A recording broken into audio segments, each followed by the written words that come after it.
साधक की दृष्टि से देखें तो सबसे पहले वो ये मानता है कि जो मिला है और बिछुड़ जाएगा वो मेरा नहीं है।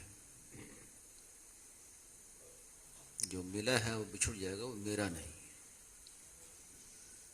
जब ये बात समझ में आ जाएगी तो ये भी समझ में आ जाएगा कि फिर मेरा कौन है। तो मेरा वो है जो मिलने बिछुड़ने वाला नहीं, जो सदा से है। मैं भगवान का हूं, भगवान मेरे हैं। और ये बात में जब दृढ़ता हो जाएगी कि मैं तो भगवान का ही हूं और भगवान ही मेरे हैं, तो भगवान में प्रियता होगी, प्रेम होगा। प्रेम होने पर फिर वासुदेव सर्वम का अनुभव हो जाएगा। जैसे गोपियों का भगवान में अनन्य प्रेम था तो उनको वासुदेव सर्वम का अनुभव हो गया। तभी कहा कि जित देखूं तित श्याममयी है। ये प्रेम है।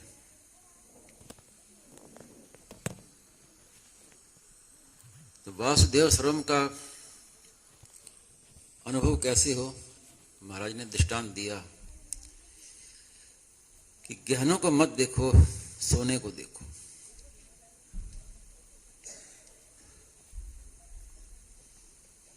सोने में सब गहने हैं, एक में अनेक और अनेक में एक। और ये सब संसार है, ये अनेक प्रकार के गहने हैं। तो जब गहनों को देखेंगे तो हमारी दृष्टि सोने पर नहीं जाती, फिर गहनों के रूप रंग आकार पर चली जाती है कि ये गहना कान का है, ये मस्तक का है, ये गले का है, बाजू का है। तरह तरह के गहने, उनके तरह तरह के रूप, आकृतियां, उनके इतने डिजाइन है कि उसका अंत ही नहीं। अभी भी नए से नए डिजाइन बनते जा रहे हैं। एक गले का हार है तो कई प्रकार के नए नए बनते जा रहे हैं। गले की चेन है तो कई प्रकार के, तो उसका कोई अंत नहीं है। गहने मूल में देखें तो एक सोना ही है। और ये आप जानकार जानते ही हैं कि शुद्ध सोने से गहना नहीं बनता, उसमें खोट मिलाया जाता है, यानी परा प्रकृति मिलती है तब ये गहने बनते हैं।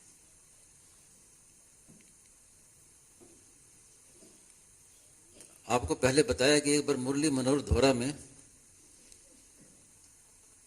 रात्रि के समय तो स्वामी जी महाराज तो जल्दी सो गए थे, हम उठे हुए थे। तो महाराज जी का कमरा था और बीच में एक किवाड़ था और किवाड़ के साथ ही मैं लेटता था, वहीं लेटा हुआ था। तो अचानक आवाज पड़ी कानों में कि स्वामी जी कुछ बोल रहे हैं। तो धीरे से चुपके से उठकर बीच का किवाड़ जरा सा खोला तो महाराज जी प्रवचन कर रहे हैं, सोए नींद में सोए, प्रवचन चल रहा है। उस समय एक बात स्वामी जी ने कही, वो मैंने उस समय नोट कर ली। बहुत मार्मिक बात कि सोने का ग्राहक गहनों में नहीं फंसता। ये बात महाराज की, जो सोने का ग्राहक है वो फिर गहनों में नहीं फंसता। और गहनों में फंसा है तो फिर वास्तव में वो ग्राहक नहीं है सोने का।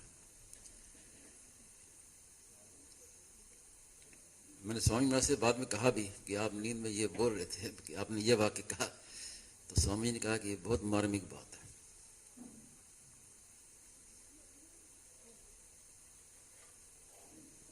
तो हमें सोने का ग्राहक बनना है, गहनों का ग्राहक नहीं बनना। ये साधक का काम है।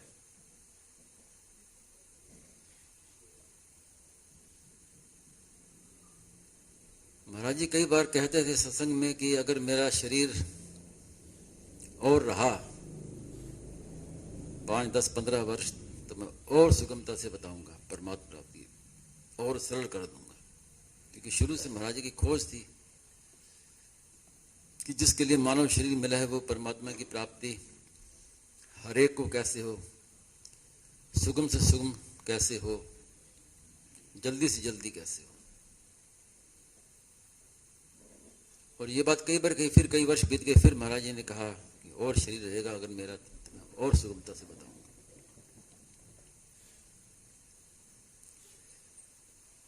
बाद में एक बात कही, वो आपको पढ़ के सुनाता हूं कि हमें व्याख्यान से क्या मतलब। बहुत सारी बातें और बड़े रहस्यमय वाक्य हैं ये महाराज जी के मुंह से निकले हुए। हमें व्याख्यान से क्या मतलब, व्याख्यान देते जीवन बीत गया, व्याख्यान देते जीवन बीत गया। अब तो केवल सब भगवान ही हैं, यही कहें और यही सुने। आखिर में महाराज ने इतनी जो जीवन भर खोज की, उसका ये निष्कर्ष बता रहे हैं। अब तो केवल सब भगवान ही हैं, यही कहें यही सुने। लोग कहें कि स्वामी जी को क्या हो गया है, पागल हो गए हैं क्या, कि एक ही बात बार बार कहे जा रहे हैं, वासुदेव सर्वम वासुदेव सर्वम, एक ही बात। पर हमारा तो बस एक ही मतलब है कि सब भगवान ही हैं, इसी में आप सब डूब जाएं। अंतिम बात। और फिर महाराज ने क्या कहा, ध्यान दीजिए कि यह मैंने पूरी बात कह दी, यानी जिसके लिए मैं जीवन भर लगा रहा, अब मैंने पूरी बात कह दी, अब कुछ कहना बाकी नहीं रहा। अब क्या कहें उसके बाद, वासुदेव सर्वम के बाद क्या कहें। अब शरीर चला जाए तो चिंता नहीं, जिसके लिए महाराज जी बार बार कहते थे कि अगर शरीर और रहेगा तो मैं और सुगम बताऊंगा। इसमें महाराज जी कह रहे हैं कि अब शरीर चला जाए तो कोई चिंता नहीं, मतलब अब मैंने पूरी बात कह दी। तो इतनी ऊंची बात है वासुदेव सर्वम, और उसी के लिए महाराज जी ने जोर दिया कि मैं भगवान का हूं, भगवान मेरे हैं, इसको मान लो।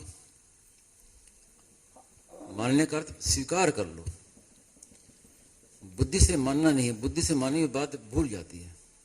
बुद्धि से हम कोई बात मानते हैं तो उसकी विस्मृति हो जाती है, और जो बात स्वयं से स्वीकार करते हैं उसकी विस्मृति नहीं होती, याद भी नहीं करते और विस्मृति भी नहीं होती, दोनों बातें। बुद्धि से जो बात होती है उसको तो बार बार याद करना पड़ता है, स्वीकृति एक ही बार होती है और सदा के लिए होती है। जैसे आप वृंदावन में आए तो आती ही आपकी स्वीकृति होगी कि मैं वृंदावन में हूं। अब आपको कोई माला नहीं फेरनी, कुछ याद नहीं करना, भूले हुए हैं बिल्कुल। लेकिन कोई पूछे कि आप कहाँ हो तो फिर याद नहीं करना पड़ता, वो स्वीकृति एकदम जागृत हुई थी कि मैं वृंदावन में हूँ। सोचने की जरूरत नहीं पड़ती कि ठहरो थोड़ा सोच लूँ, मैं ऐसा नहीं कहते। नींद से जगा के पूछे तो भी, तो ऐसे स्वीकृति होनी चाहिए। जैसे कल मैंने कहा कि स्वामी महाराज कहते थे कि अचानक कोई पूछ ले कि आप कौन हो, तो ये एकदम निकले कि हाँ मैं भगवान का हूँ। सामने अचानक सिंह आ जाए, शेर आ जाए, तो उस समय भी जागृति थे कि मैं तो भगवान का हूँ। तो उस समय तो आदमी को होश वाश सब खो जाते हैं, लेकिन इतना होश रहना चाहिए कि मैं तो भगवान का हूँ।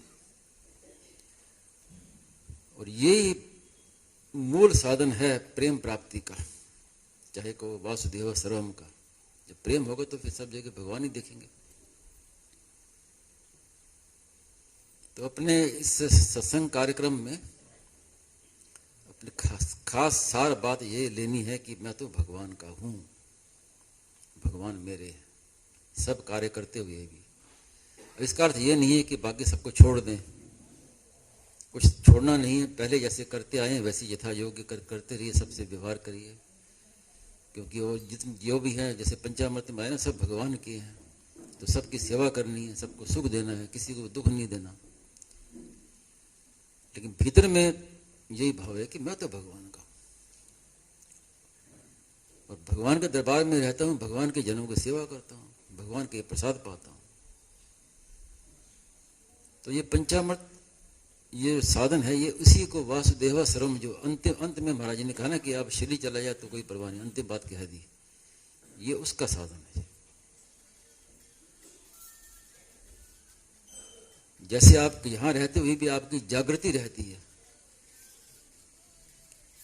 कि मैं तो यहां आया हूं सत्संग करने के लिए और फिर यहां से जाना है हमें। यही जागृति घर में रहते हुए हो, यही जागृति कि मैं तो आया हूं और जाना है मुझे। ऐसा नहीं कि अब घर आ गए चलो अब उसी में निश्चिंत निश्चोक निर्भय हो गए, ऐसा नहीं। अभी भी यात्रा में ही है। एक वाक्य मैंने कहीं पढ़ा कि एक विदेशी व्यक्ति एक संत के पास गया, मिलने आया, विदेश से आया था तो संत से मिलने गया तो देखा कि संत बैठे हैं, पास में कोई सामग्री नहीं, कुछ नहीं है, एक दीपक जल रहा है और सामान्य कपड़ा कुछ भी नहीं, सामान नहीं है। तो विदेशी ने